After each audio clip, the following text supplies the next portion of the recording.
It is Tuesday, November the 20th, 2018. This is the Dissident Peasant Podcast, and I am your host, Jeff in Georgia. On today's show, the Pilgrim's lack of progress. Yes, sir, we're going to tell you about the story of the first Thanksgiving in New England, not Virginia, not Jamestown. Fuck them. Fuck their Thanksgiving. It is, of course, 2 days prior to the national holiday in the United States of America known as Thanksgiving, as proclaimed by Franklin Delano Roosevelt. Hats off to you if you knew the answer to that trivia question. But before we get to all that, just a brief reminder that today's show is, of course, brought to you by people like you, listeners, who go to patreon.com/dissidentpeasant. Become a recurring donor for as little as $1 a month. Support my creative output. Folks, these episodes take a great deal of time to research and craft for your auditory enjoyment. So, if you appreciate that work, patreon.com/dissidentpeasant is the place for you to go. If you don't want to get roped into that, one-time donations can be given in my PayPal link, the website, descriptions. It's always there. Thank you very much for your support. That's what I'm thankful for this Thanksgiving. One more thing before we start in earnest about Thanksgiving. I want to wish everyone a happy Thanksgiving, of course, without restriction, but especially folks who, for reasons of fate, tragedy, wise decision, aren't around their families. Holidays bring up rough memories for you. People who've lost their parents, estranged from their parents or their family members. My heart goes out to you this Thanksgiving. I know how it feels. And I want you especially to take her easy. Try to have a nice Thanksgiving if you can.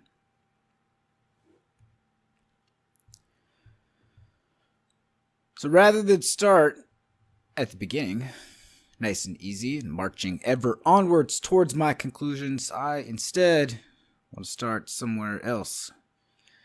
Not with the Puritans in the 1600s or 1700s, not with the voyages of Columbus, nor even with any precursor voyages by any other civilizations to the Americas. No, instead,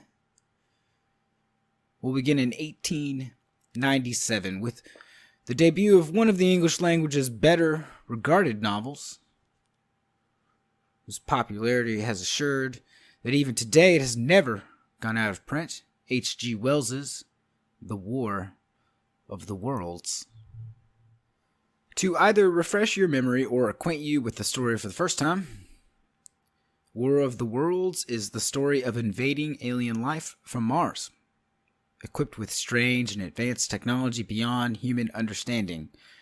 Quote, across the gulf of space, minds that are to our minds, as ours are to those of the beasts that perish, intellects vast and cool and unsympathetic, regarded this earth with envious eyes, and slowly and surely drew their plans against us.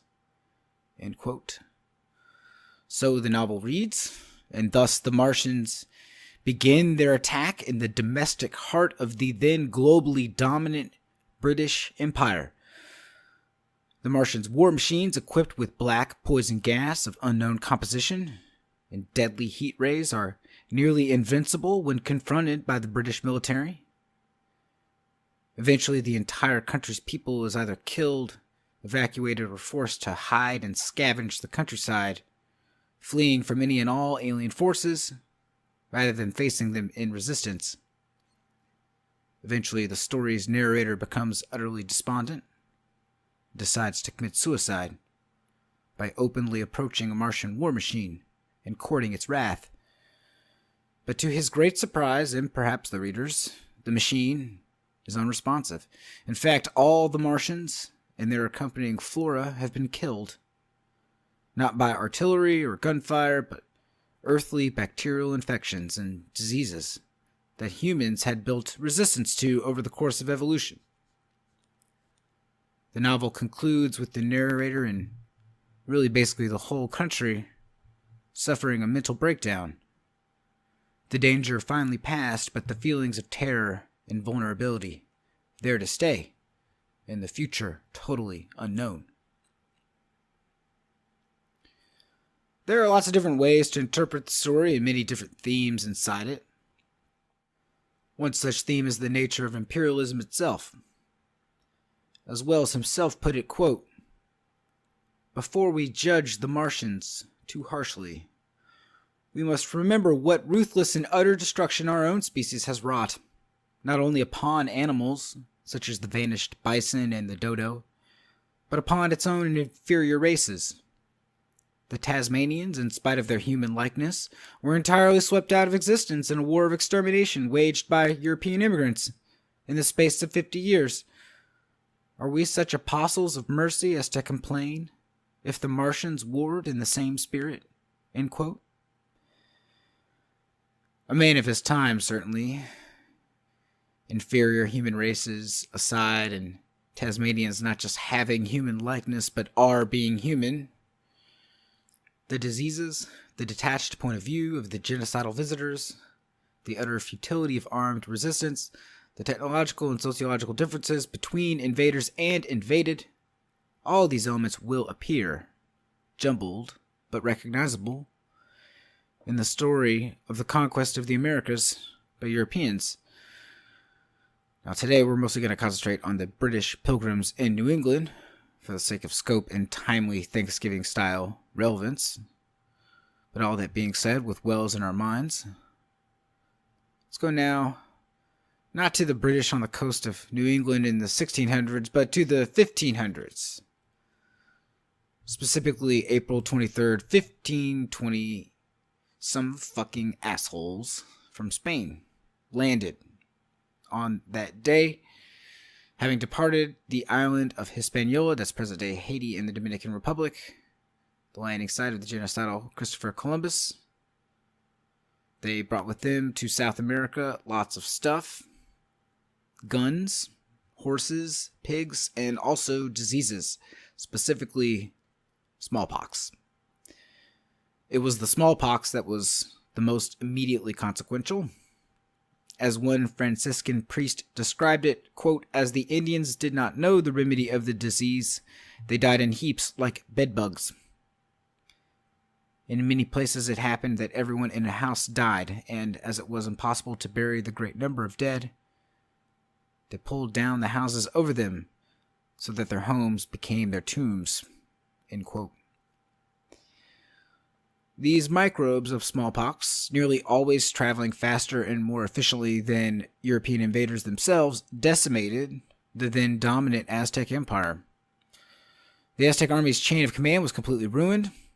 Those soldiers who survived the epidemic through luck, because no treatment existed, of course, were generally too sick and weak to be effective at armed resistance. This is how Cortez walked into Tenochtitlan, finding it impossible to walk without trampling the dead victims of smallpox. This was a template for the conquest of America by Europeans. You may have read or assumed that Europeans were better armed, better organized, more sociologically and technologically advanced, and that this was the secret of their victory over the Native Americans of South and North America. Such was taught to me when I was but a wee peasant. Utter bullshit. Sure, for a variety of reasons and peculiarities relating to the different ways the Americas and Eurasia were populated by humans, the technology of invaders was different, certainly, and in some ways better or more efficient than the native way of doing things in some cases. But this has nothing to do with the innate genetic composition or worth of the Native Americans, and everything to do with the material conditions. And you could say the same of some native ways when compared to the invaders from Eurasia. The conquest of the Americas has far more to do with the fact that horses, chickens, pigs, goats, and many other animals that have been domesticated can be found in Eurasia, but not in the Americas. This close proximity to these animals is how many of the microbes they carried evolved to affect humans, including smallpox, the big killer of the peoples of America, far from the only one. Wells's narrator in War of the Worlds at least implies that it was divine providence that allowed such microbes to affect the Martians, even as the only priest in the story devolves into confused prophecy and incoherent nonsense. These Spanish invaders openly mocked Aztec gods and religion, and gave thanks to their god for the divine plague, certain that it meant that that god was on their side. In much the same manner, the Incan Empire, the other great civilization of the Americas around the time, was similarly decimated by disease well before the white face was ever visible to them. In fact, by the time smallpox epidemics among the native peoples of the Americas of both North and South will be finished around the mid-18th century, the pre-Columbian population will be reduced by something like 90% without a single shot fired. It was this, not a lack of gunpowder or metallurgy or organized society or double-entry bookkeeping or shipbuilding or biological inferiority that sealed the fate of the Aztec and Incan peoples. As a point of comparison, consider the Black Death of Europe in the 1300s. This plague, which killed about a third of Europe's people, was by itself enough to begin the decline of feudalism in some places, sow the seeds of the Renaissance, and weaken the last remnants of the ancient Eastern Roman Empire, or Byzantine Empire, for Ottoman conquest, among other world-changing events. It was the same in North America. For now we come to the land of myth for today's Americans, and the event which led to what is commonly referred to as the First Thanksgiving, that feast of friendship between native and pilgrim, and the myth which persists to this day.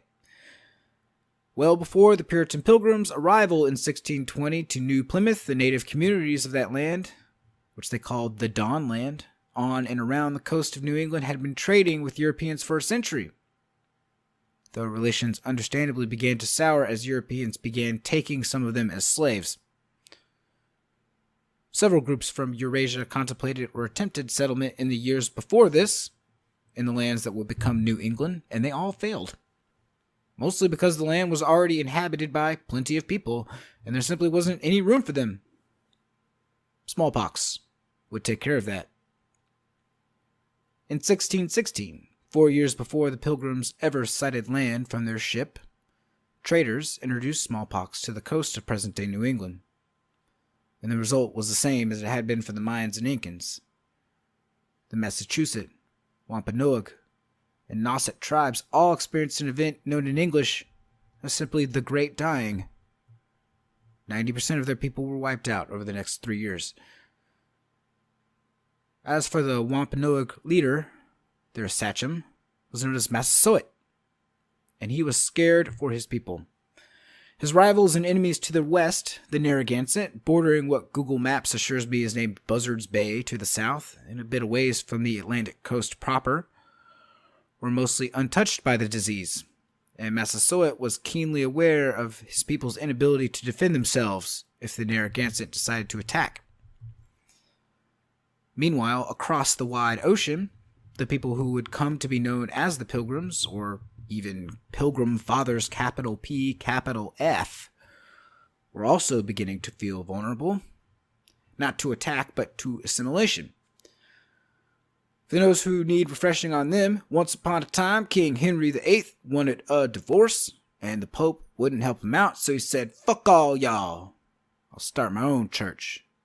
And in 1534, he did just that and founded the Christian denomination known as Anglicanism and the Church of England. About a generation later, a group of religious dissidents known as Puritans arose, who wanted to reform what they saw as the corrupt trappings and teachings of the Church of England. Of this group, another group of religious dissidents arose who didn't want to reform Anglicanism, but wanted to abandon it entirely, And, well, to advocate or strive for such things was straight up illegal in England by 1604 with King James on the throne. So in 1607, they headed for what was then a land of relative liberty, the city of Leiden, in present-day north of the United Provinces of the Netherlands. At the time, these lands were technically in possession of the Habsburg monarchy of Spain, but the 7 provinces in the north of the country, much less Catholic than the southern lands, of what is today Luxembourg and Belgium, began revolt in 1568, led by some nobody named William of Orange, and the richest and most important of these 7 provinces was Holland, which is how the Pilgrims continue the unfortunate and lazy habit of English speakers to refer to Holland and the United Provinces interchangeably. Now, the Spanish crown wouldn't officially recognize this rebellion and secession of territory until the Peace of Westphalia in 1648, but by the time the Puritan separatists arrived, independence was de facto achieved, and a Dutch golden age of science and commerce and culture began in the 17th century. And of course, the Puritans hated all that shit because they sucked. Alright, well, maybe that's not exactly fair of me to say, but the way I see it is what made Leiden so attractive to them was the same thing that made the Puritans leave for the Americas. With peace and independence came commerce and scientific and cultural development, which meant there was lots of work in Leiden for the congregation's members to perform and make a decent living at. Most of them worked in textiles, printing, or brewing beer, though some found the language barrier and their rural upbringing in England difficult challenges to employment. In addition, the reason they were able to move there at all was because of an atmosphere of religious tolerance that was building up in a mixed faith country of mostly Calvinists, but also French Huguenots, Catholics, and yet other flavors of Christian lost to the ages. And it was precisely this culture that the Puritans found too libertine in morality, and they felt was gradually eating away at their Englishness. It was so important to them, in fact, that they decided to leave, start their own fucking England that was better than the original, with a better church, stricter morals. So it was that just as the epidemic of smallpox was about done killing 90% of the native people who were then living where these Puritans' descendants would one day live, these Pilgrims were on their way to the Dawnland. Now, for the record, I find the Mayflower Compact boring as shit, overhyped as a document of much consequence to the development of liberty. Contracts are boring, mostly about property rights, only for a certain set of white dudes, so I'm gonna skip all that bullshit and go straight to the Pilgrims' first landings. So their original plan had been to settle and make money by fishing off the coast of Cape Cod, which was full of fish, including cod.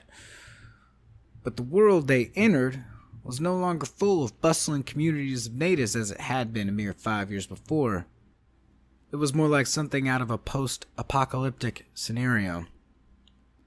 Planted corn was visible in the gardens, but huts were abandoned, graves fresh, not a person around to be seen. This was at a place now called Provincetown Harbor on the thin arm east of the side of Cape Cod. Now, their provisions low and not actually knowing how to fish, they robbed some graves and huts, as well as previously built but abandoned European-style house there built by slavers in years previous. They continued to explore the eastern arm of that strip of land surrounding Cape Cod. They moved south, where they had their first encounter with natives, where those natives shot at these strange, grave-robbing, pale-skinned people, and those people returned fire, but no one was killed. The Pilgrims scurried back to the Mayflower and in December 1620 sailed west across the bay to the mainland coast. And after a few days and probably landing upon no particular rock, they found an awesome spot for settlement. In fact, it was so awesome that it was almost as if God himself had manicured the land for them, planned it in his own divine wisdom. So complete was the proto-paradise Providence had delivered to them. Settled between 2 streams of fresh water, a couple hills for defensive fortifications, ample land, fertile, already cleared, ready for agriculture. It was like a miracle. It was, indeed, a fine spot for a town. In fact, until recently, there had been a town there full of Pawtucket people. For it was the natives that had manicured the land, had buried their dead, in some cases with their corn and valuables to honor their spirits, had drank from the streams, had planned the storage pits, had lived and fallen in love and made art and music and tools for years, like all humans do.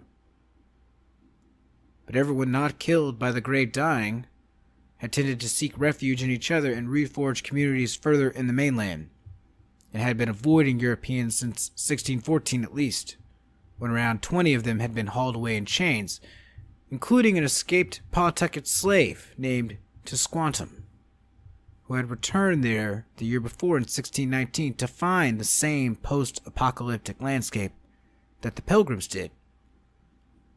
And he will reappear in our story shortly. So anyway, that January 1621, they got to work building themselves a new town atop this old one. And boy, did they suck at it. Now look, I don't want to say the Pilgrims had it easy, but the degree to which they were totally untutored in even the most basic of survival tasks that are necessary when starting a community from scratch, hunting, fishing, planting, mapping, rationing, whatever, they're bad at all of it. Again, their stated plan was to make money fishing the shit out of Cape Cod to pay off their investors in Europe. And none of them even knew how to fish. And they never bothered to learn in the long years they spent preparing themselves for expedition. Nearly half of the colonists died in the 3 months between December and March that winter. Their first building constructed was by necessity a hospital. And at the height of their sicknesses, they endured only half a dozen people well enough to care for everyone else. For though it was definitely the Native Americans who were more vulnerable to diseases from Eurasia than the other way around, it wasn't all smooth sailing for them either, biologically speaking. However, in the end, it was not their own efforts, nor God's, or even luck that saved them. Because lots of peoples from Eurasia had started failed towns and colonies in the Americas before, and the only other extant English one at the time was in Virginia at Jamestown, and this might just be another one lost on that list were it not for the people of the Dawn. In March, a man named Samoset rode into town one day and announced, loud as he could, in English, "Welcome, Englishmen." Having learned the language from the trappers and fishermen from further north in modern-day Maine. And he was able to explain to them that they had been living on top of a graveyard, that the leader of the region was the sachem known as Massasoit. He also told them about the last Pawtucket of the village, Tisquantum. You might know him as Squanto, whom, if you think his English is good, you gotta listen to that guy. The Pilgrims let him sleep in town, and he agreed to arrange a meeting with Massasoit the next day, and then he left. 5 days later, he came back with furs and friends, including Tisquantum, who was now in the service of Massasoit, and formally introduced the chief in perfect English as promised. Now, Massasoit was no fool, and required a hostage before entering the town and treating with the governor. But eventually a peace treaty between the Pilgrims and the Wampanoag was reached, remembering, of course, that said Wampanoag were feeling incredibly vulnerable post-plague. More importantly, Tisquantum got to hang out with the Pilgrims as an advisor on basically everything: culture, diplomacy, agricultural engineering, interpretation. But Massasoit, a prudent leader who viewed Tisquantum's years abroad with suspicion, also sent a young warrior named Hobomok to watch both him and the Pilgrims. Now spring turned to summer, summer turned to fall, and by the harvest season of 1621, things were looking much better. The harvest was good, thanks to Tisquantum, the peace had held, and Massasoit showed up Now, when I show up to dinner with a dish, it's usually like homemade mashed potatoes, the way my grandma taught me to make them, but Massasoit was a much better guest. He just brought 5 whole fucking deer with him, among other goodies. They all feasted and celebrated together for 3 days. And it really was a beautiful moment in a sea of immense historical tragedy, occurring in what was really the gradual erasure, biologically, militarily, culturally, historically, of millions of people. But it was not really a feast of Thanksgiving either, by the way. For a Puritan, to give thanks was to pray and fast, not eat and party. However, things were not as they appeared. Though he had done nothing but been helpful to the Pilgrims in all ways, and had given no indication of any treachery, Tisquantum realized the massive power he had over his situation, being the only competent speaker of English around, and literally the difference between life and death for the colonists. And so he began to scheme to overthrow Massasoit and become the leader of the Wampanoag.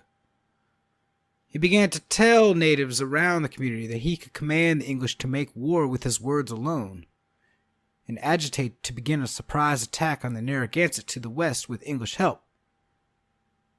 Hobomok became suspicious, we don't really know how, and conveyed this to Governor Bradford of the Pilgrims, who were getting ready to head out to Massasoit for a prearranged trade mission. Hobomok urged them to stay in their gradually fortifying town. They considered it, but they felt they couldn't, needing the supplies too badly, and afraid of inviting ill will if they shut themselves up in town.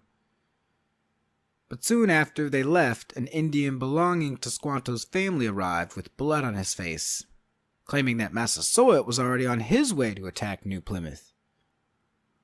Hobomok called bullshit, sent his wife to go look, and she confirmed that nothing of the kind was happening to both the Pilgrims and to Massasoit. Well, now Tisquantum was basically fingered, and Massasoit sent a messenger asking for the Pilgrims to please kill this asshole. The guy in charge of New Plymouth, a Governor Bradford, resisted because Squanto was just too important to them. Now this messenger returned to both Massasoit and then back to the Pilgrims, this time with a few other men, and they had 3 pitches for him. Pretty good ones.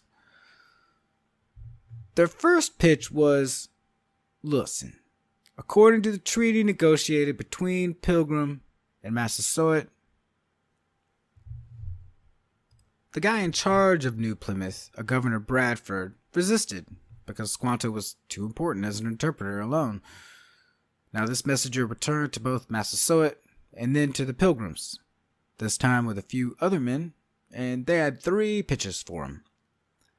The first pitch, they said, was that, look, according to the treaty negotiated between you and Massasoit, he is our subject, and thus subject to our demands of rendition. So just hand him over, and we'll take care of him for you. Then they said, look, if you're not really into that treaty anymore, that's sad times, we have a bunch of beaver skins here that are really useful and valuable, and you could take all of these and then give us Tisquantum. And finally they said, look, if you really want to make us happy, and you don't want to hand him over to us, and you're sorry about how far this has all gone, just take this knife. It's Massasoit's. Cut off Tisquantum's head and hands. We'll take those, and everything will be all cool. Credit where it's due, Bradford said they weren't going to sell his life for wealth of any kind, so beaver skins, nope. But he avoided answering their invocation of the treaty directly. Instead, he called Tisquantum before them, who pinned everything on Hobomok, but said he would do as Governor Bradford wished. Bradford was about to hand him over when an unidentified European-style ship was spotted and the alarm was sounded. Pissed off and fearful, the envoys left. They would actually never end up getting their hands on Tisquantum, or get his heads in hand either. Now, first fears were that this ship was French. You know, that Englishman's greatest horror, a slightly different sort of white person.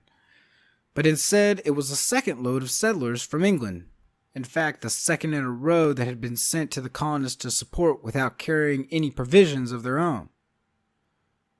These would eventually depart for further north, to Massachusetts land. Now, when they got to Massachusetts, they were real pricks, killing and abusing the locals about as bad as anyone ever had there around a settlement called Wessagusset. Said locals pretty understandably initiated a conspiracy to kill all these pricks, which leaked to the Pilgrims at New Plymouth. And I suppose, like any good Englishman of the time, loyal to the king and to God, and with no treaty with the Massachusetts to worry about, an expedition was dispatched to preemptively murder all the natives around their cousins at Wessagusset.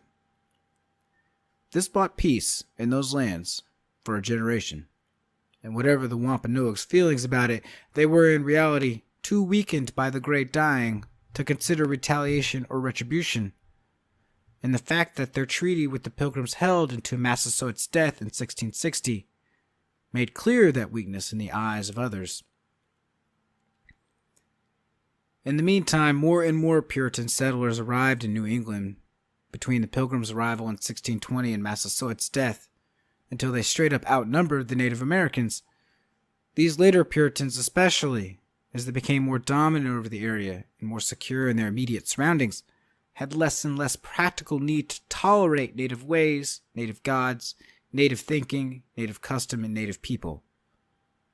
Praying towns began to form where these Puritans did their damnedest to remove any trace of nativeness from these people's ways and thought. Many peoples left in the wasteland after the Great Dying, and subsequent military aggression by Europeans were traumatized, genuinely convinced the Christian God was supreme via his divine plague, or simply too economically destitute with anywhere else to go. On and on, the Pilgrims' progress didn't. So why? Why do I clumsily struggle to pronounce the words of languages long lost, to tell you the story of how the first Thanksgiving really happened, and what shall we really take from it? Obviously, I can only speak for myself, but in the first place, it is to dispel some idea present in the Pilgrims' minds and their descendants today, that God was somehow on the side of the English, or that the natives were primitive and far less technologically developed than the Europeans. Also not really true, for they had both adapted differently due to different material conditions, and thus created different advancements. Depending upon the case, native tech was far better both in absolute and relative ways than the tech the Pilgrims brought or had knowledge of, which you can tell by the fact that they were all starving and dying when the Native Americans first initiated friendly contact. Guns, Germs, and Steel is quite a good book, and it's fine to throw some other stuff in there than germs, of course, but at the end of it all, the single biggest reason for this genocide, with absolute victory for the forces of white supremacy and Christian-based zealotry, was the fucking germs. Europeans have colonized damn near half the globe since they really got going at it.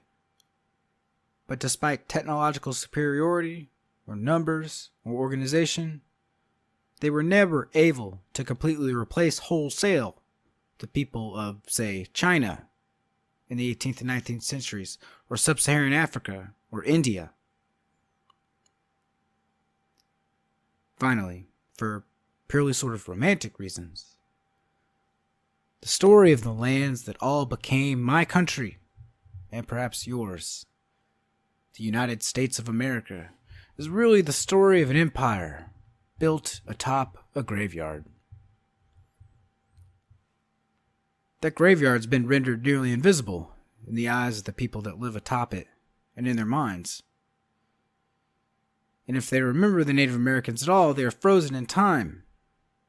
A primitive people without the ability to grow and change in culture and science. Not through lack of virtue or even excess of it, via noble savage theory, but through material conditions, coincidences of no design whatsoever involving climate and animal husbandry and biology and date of first settlement, bad luck. Cold-hearted atheist I might be, I do believe that it is through thought and words, song and art that we can maybe bring some small bit of life back to that which was dead. So much has been lost, in many ways I can barely scratch the surface, that I do not know what else to do about it. When faced with such absurd cruelty in the universe, but speak my mind, and let these people live again in the only way I know how. Because I'm not really clever enough to concoct a fantastical allegory of Western imperialism that contains blood-drinking Martians and deadly heat rays. In 1970, Wampanoag Wamsuta, or Frank James, was invited by the Commonwealth of Massachusetts to give a speech at an event celebrating the 350th anniversary of the Pilgrim's arrival, and then immediately disinvited when they discovered his speech was not what they had in mind. I read his words now on the Wampanoag welcoming and having friendly relations with the Pilgrims. James wrote this in his undelivered speech, quote, "This action by Massasoit was perhaps our biggest mistake. We, the Wampanoag, welcomed you, the white man, with open arms, little knowing that it was the beginning of the end."